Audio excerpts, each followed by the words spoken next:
So ನಾನು last ವಿಡಿಯೋಲ್ಲಿ ಹೇಳಿದ್ದೆ ಸಬ್ಬಸ್ಗಿ ಪಾಯಸನ ಮಾಡಿದ್ದೀನಿ. ಸೊ ನಿಮ್ಮ ಜೊತೆ ಡೆಫಿನೆಟ್ಲಿ ನಾನು ಶೇರ್ ಮಾಡ್ತೀನಿ ಅಂತ. ಸೊ ಇವಾಗ ನೋಡಿ ನಾನು ಇದನ್ನು ನಿಮ್ಮ ಜೊತೆ ಶೇರ್ ಮಾಡ್ತಾ ಇದ್ದೀನಿ.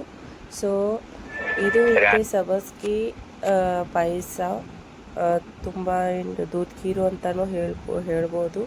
ಆ್ಯಂಡ್ ಇದು ನೋಡೋಕ್ಕೆ ಅಲ್ಲ, ಇದು ತಿನ್ನೋಕ್ಕೂ ತುಂಬ ಯಮ್ಮಾಗಿರುತ್ತೆ. ಸೊ ಆ್ಯಂಡ್ ನೀವು ಇದು ಕೂಡ ಮನೇಲಿ ಮಾಡಿ ನೋಡಿ ಆ್ಯಂಡ್ ತಿಂದು ನೋಡಿ ಆ್ಯಂಡ್ ನನಗೆ ಕಮೆಂಟ್ ಮಾಡೋದು ಮರಿಬೇಡಿ. ಸೊ ಫಸ್ಟು ನಾನು ಸಬ್ಬಸ್ಗಿನ ಒಂದು 2 ಟೈಮ್ಸ್ ಚೆನ್ನಾಗಿ ತೊಳೆದ್ಬಿಟ್ಟು 2 ಅವರ್ಸ್ಗೋಸ್ಕರ ಸೋಕ್ ಮಾಡಿ ಇಟ್ಟಿದ್ದೆ. ಸೊ ಅದರೊಳಗಡೆ ನಾನು ಇದು ಕಲೋಂಜಿ ಮತ್ತಂದರೆ ಡ್ರೈ ಫ್ರೂಟ್ಸಲ್ಲಿ ಬಾದಾಮ್ ತೊಗೊತಾ ಇದ್ದೀನಿ, ಕಾಜು ತೊಗೊತಾ ಇದ್ದೀನಿ. ಆ್ಯಂಡ್ ನಾನು 2 ಪ್ಯಾಕೆಟ್ಸ್ನ ಮಿಲ್ಕ್ ಪೌಡರ್ನ ತೊಗೊತಾ ಇದ್ದೀನಿ.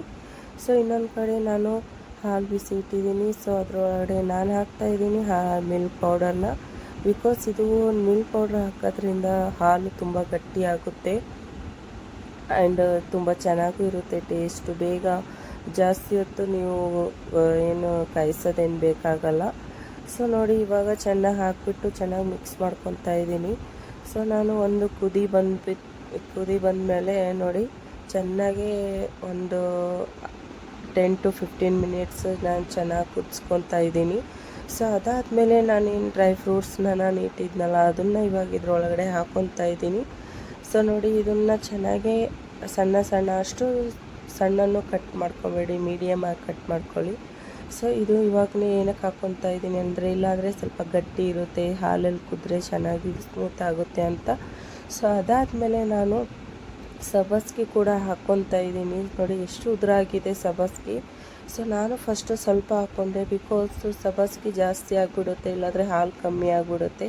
ಸೊ ಅದರಿಂದ ಫಸ್ಟು ನಾನು ಸ್ವಲ್ಪ ಹಾಕ್ಬಿಟ್ಟು ಚೆನ್ನಾಗಿ ಮಿಕ್ಸ್ ಮಾಡಿ ಇನ್ನೊಂದು ಚೂರು ಹಾಕ್ಬೋದು ಅಂತ ಅನಿಸ್ಬಿಡ್ತು ನನಗೆ. ಸೊ ಅದಕ್ಕೆ ನಾನು ಅದು ಕೂಡ ಫುಲ್ ಹಾಕ್ಬಿಟ್ಟಿದ್ದೀನಿ. ಸೊ ಇದನ್ನು ಇನ್ನೂ ಸ್ವಲ್ಪ ಕುದಿಸ್ಕೋಬೇಕು, ಸ್ವಲ್ಪ ಕಲರ್ ಚೇಂಜ್ ಆಗಬೇಕು, ಅಷ್ಟುವರೆಗೂ ಕುದಿಸ್ಕೊಳ್ಳಿ. ಬಿಕಾಸ್ ಚೆನ್ನಾಗಿ ಕಲರ್ ಚೇಂಜ್ ಆದ್ರೇ ಅದು ಟೇಸ್ಟು ಚೆನ್ನಾಗಿ ಬರೋದು, ಇಲ್ಲಾಂದರೆ ಹಾಲು ಹಸಿ ಇದ್ದರೆ ಚೆನ್ನಾಗಿ ಅನಿಸಲ್ಲ. ಸೊ ನಾನು ಇದರೊಳಗಡೆ ಕಂಡೆನ್ಸ್ ಮಿಲ್ಕು ಕೂಡ ಹಾಕ್ಕೊತಾ ಇದ್ದೀನಿ. ಸೊ ನಿಮಗೂ ಬೇಡ ಅಂದರೆ ಹಾಲು ಪೌಡ್ರ್ ಹಾಕಿದ್ದೀರಲ್ಲ, ಸೊ ಅಷ್ಟರಲ್ಲೇ ನೀವು ಇದು ಮಾಡಿ, ಇದೇನು ಹಾಕೋದು ನಿಮಗೇನು ಬೇಡ ಅಂದರೆ ಹಾಕಬೇಡಿ. ಸೊ ನಾನು ಇದರೊಳಗಡೆ ಸ್ವಲ್ಪ ಹಾಕ್ಕೊತಾ ಇದ್ದೀನಿ. ಆ್ಯಂಡ್ ಇದರೊಳಗಡೆ ನಾನು ಇದು ಸ್ವಲ್ಪ ಆಲ್ರೆಡಿ ಕಂಡೆನ್ಸ್ ಮಿಲ್ಕ್ ಸ್ವೀಟ್ ಇರುತ್ತೆ.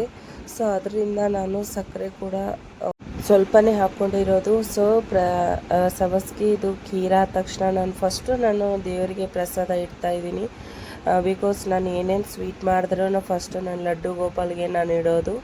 ಸೊ ದೇವ್ರಿಗೆಲ್ಲ ಇಟ್ಬಿಟ್ಟು ಆ್ಯಂಡ್ ನೀವು ಇದು ಸ್ವೀಟ್ ನೋಡಿಬಿಟ್ಟು ಮತ್ತೆ ಸಕ್ಕರೆನ ಹಾಕ್ಕೊಳ್ಳಿ. ಆ್ಯಂಡ್ ನಾನು ಇದು ಪರ್ಫೆಕ್ಟ್ ಸ್ವೀಟಾಗಿತ್ತು, ನಮಗೆ ಜಾಸ್ತಿ ಸ್ವೀಟ್ ಇಷ್ಟ ಆಗಲ್ಲ. ಸೊ ಇದು ಖೀರ್ ನಿಮಗೆ ಇಷ್ಟ ಆದರೆ ಸೊ ಯಮ್ಮಿ ಅಂತ ಕಮೆಂಟ್ಸ್ ಮಾಡಿ. Next video